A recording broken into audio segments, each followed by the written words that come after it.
मानव जीवन को जानने और समझने के कई तल है, जिसमें पहला तल है कर्म का तल, वही दूसरा तल है अनुभव का तल। जब हम किसी कर्म को बार बार दोहराते हैं तो वही कर्म हमारा अनुभव बन जाता है। फिर वही अनुभव देश और दुनिया को मार्गदर्शन प्रदान करता है और वही अनुभव कर्म का एक अनूठा और प्रेरक प्रदर्शन करता है। कर्म जीवन की धारा है और कर्म ही जीवन को गति प्रदान करता है। अब यह कर्म करने की जो अवस्था है वो समय, उम्र, अवस्था के अनुरूप बदलती चली जाती है।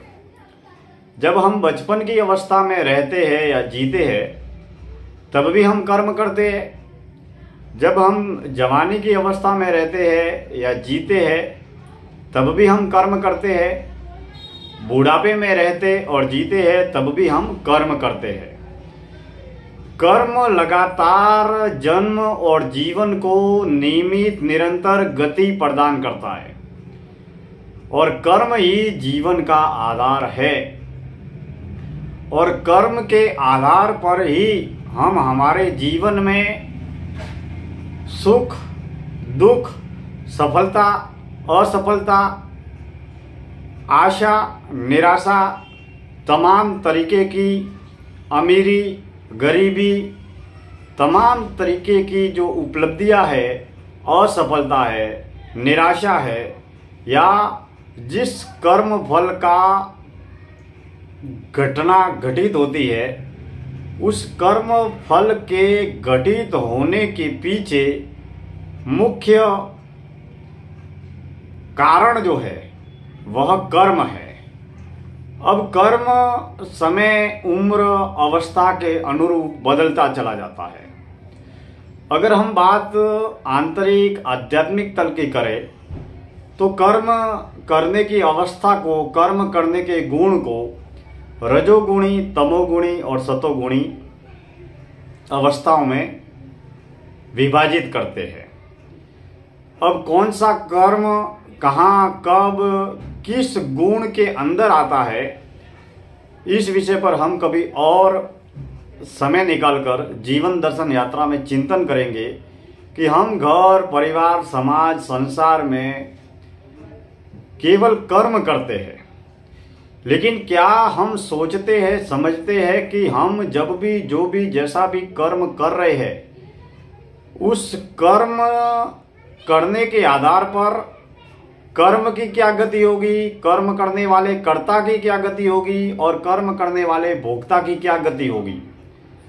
और जिस तरीके का जो भी कर्म कर रहे हैं वह हमारे जन्म को, जीवन को, हमारे मन को, हमारे देह को, हमारी चेतना शक्ति को, हमारी प्राण ऊर्जा को क्या गति या प्रगति प्रदान करेगा, यह साधक के लिए स्वयं चिंतन और मंथन का विषय है। क्योंकि कर्म हम स्वयं करते हैं और हमारे कर्म केवल और केवल हमको प्रभावित करते हैं। दरअसल हम हमेशा कर्म के माध्यम से घर, परिवार, समाज, संसार, रिश्तेदार, मित्र, पड़ोसी, देश, दुनिया, गांव, गली, मोहल्ला, तमाम तरीके के लोग हैं, उनको कर्म के माध्यम से हम प्रभावित, प्रेरित करना चाहते हैं या कर्म करके हम उनको ये दिखाना चाहते हैं कि हम अच्छे कर्म कर रहे हैं, ऐसे कर्म कर रहे हैं, हम वो कर रहे हैं। लेकिन बेशक कर्म के पीछे महत्वपूर्ण मूल्यवान विषय वस्तु ये है कि कर्म करने के पीछे जो कर्म कर रहे हैं वो घर वाले, परिवार वाले, समाज वाले, संसार वाले, देश वाले, दुनिया वाले देख रहे हैं। लेकिन कर्म करने के पीछे कर्ता या भोक्ता का भाव क्या है, वह किस भाव से कर्म कर रहा है। कई बार कुछ ऐसे कर्म होते हैं जो दिखने में बड़े ही अच्छे, सच्चे, सुंदर और दिखने में भले कर्म लगते हैं, लेकिन उन कर्मों को करने के पीछे कर्ता या भोक्ता का लक्ष्य, भाव या उद्देश्य या अंतःकरण बेहद बुरा होता है, तामसिक होता है, तमोगुणी होता है। कई बार जो कर्म है वो दिखने में, घर में, परिवार में, समाज में, संसार में जिस कर्म को करते हैं वह दिखने में बेहद बुरे लगते हैं, लेकिन वह कर्म भले ही दिखने में बुरे लगते हैं, लेकिन उस कर्म के पीछे जो भाव होता है, चित्त की वृत्ति होती है, वह शुद्ध और सात्विक होती है। इसको एक छोटे से उदाहरण के माध्यम से समझते हैं। जैसे मान लीजिए एक छोटे से बच्चे को माँ गली में खेलते वक्त, छोटा बच्चा जब धूल खाने लगता है तो वह माँ उस बच्चे को मारती है, पीटती है, बहलाती है, फुसलाती है और कहती है कि तुझे इस गांव गली की रेत जो है या जो मिट्टी है वो नहीं खानी है। अब यह कर्म प्रथम दृष्टिकोण से अगर देखे तो ऐसा लगता है कि वह माँ उस बच्चे को बेवजह बेमतलब पीट रही है और बच्चा रो रहा है, उस बच्चे को पीड़ा पहुंच रही है, दुख पहुंच रहा है, जिसकी वजह से वह रो रहा है। लेकिन इस कर्म को करने के पीछे माँ का भाव उस बच्चे को कोई नुकसान पहुंचाना ना होकर उस बच्चे को संभालना है, उस बच्चे को सुधारना है, उस बच्चे को संस्कारवान बनाना है, उस बच्चे को आगे बढ़ाना है, ताकि यह बच्चा जब भी आगे बढ़ेगा ताकि उसके जीवन का निर्माण हो सके। उस बच्चे को संस्कारवान बनाना उस माँ का दायित्व है, कर्तव्य है। इसके लिए वह कुछ समय के लिए भले ही करुणा में न होकर कटुता को अपनाती है, लेकिन उस कर्म को करने के पीछे जो भाव है वह भलाई का भाव है, नेकी का भाव है, अच्छाई का भाव है, वात्सल्य का भाव है। अब कर्म के जो गुण है वो रजोगुणी, तमोगुणी, सतोगुणी है, लेकिन समय, उम्र, अनुभव के साथ में कर्म करने का जो भाव भी बदलता चला जाता है। जैसे हम बचपन में होते हैं तो धूल से खेलते हैं, फिर बचपन में दोस्तों के साथ में खेलते हैं, फिर जन्म के बाद में लगभग 25-30 साल तक हम हमारे जीवन में स्कूल कॉलेज की पढ़ाई करते हैं, डिग्री डिप्लोमे प्राप्त करते हैं।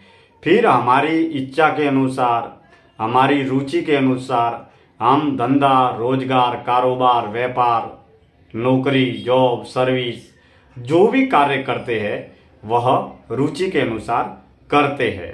फिर बुढ़ापे में एक नहीं, दो नहीं, अनगिनत बीमारियों का दौर शुरू हो जाता है। फिर हॉस्पिटल में जाना, मेडिकल में जाना, दवाइयाँ लेना, ऑपरेशन करवाना इत्यादि तरीके के कर्म करने की अवस्थाएं बदलती चली जाती है।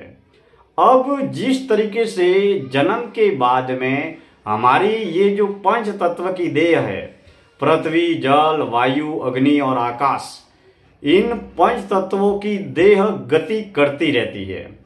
अब जैसे ही देह में हमारे जन्म लेने के बाद में हमारी पंच तत्व की देह गति करती है, भोजन से, पेय पदार्थों से गति प्रगति करती रहती है, ठीक उसी तरीके से हमारा मन भी गति करता रहता है।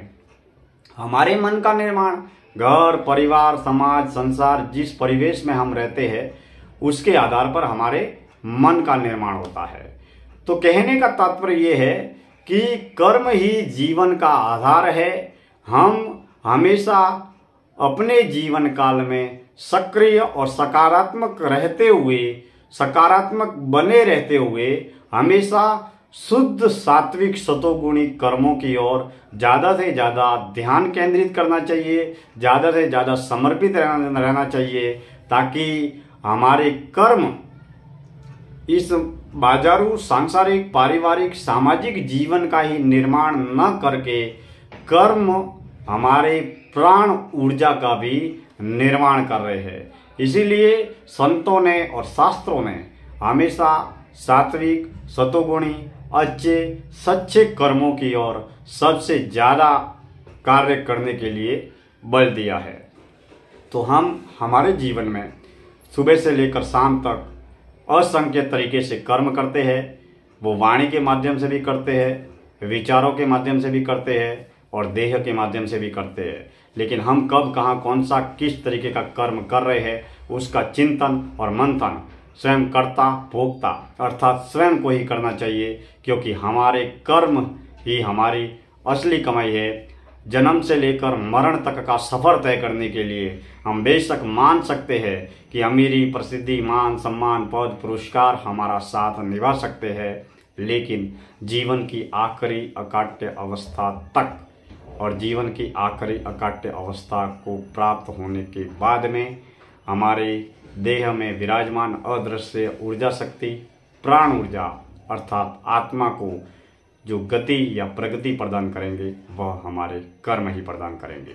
मित्रों, आप हमारी इस जीवन दर्शन यात्रा से जुड़े हैं, इसके लिए मैं दिनेश्वर माली तहे दिल से आपका हार्दिक आभार व्यक्त करता हूँ। समय समय पर हम कर्म के आधार पर और कर्म के अनुभव के आधार पर इस प्रसारित जीवन दर्शन यात्रा में विविध विषयों पर सार्थक और सकारात्मक चिंतन करते रहेंगे। बहुत बहुत धन्यवाद। जुड़े रहें।